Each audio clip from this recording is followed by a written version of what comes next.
father was there, and he was tending the stove and keeping the water boiling and so forth. And then there was a picnic table here, and then there was a double bed here with 4 children asleep across it. And then there was a bed here with the mother sitting on the edge of the bed in labor and her youngest, 18-month-old, asleep behind her. And that was a room. There was not a lot of room.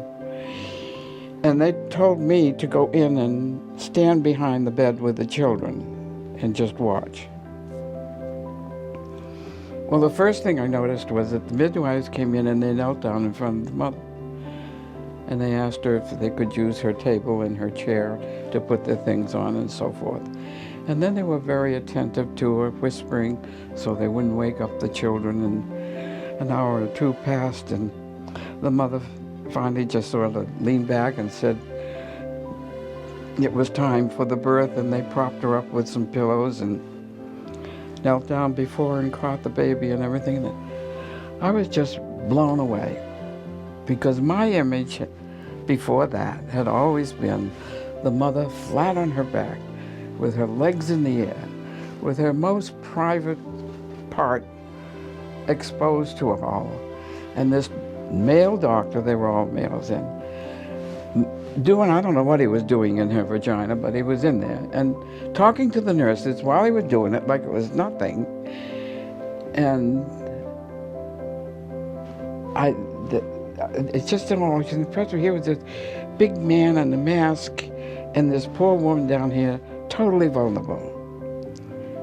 And when I saw the midwives, here was this mother, strong, in charge, telling them what they could do and couldn't do.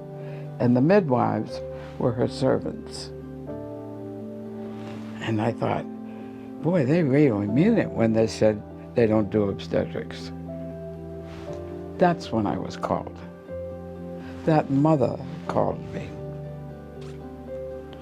And as my husband would often say when I told this story, yes, and she's been on a rampage ever since.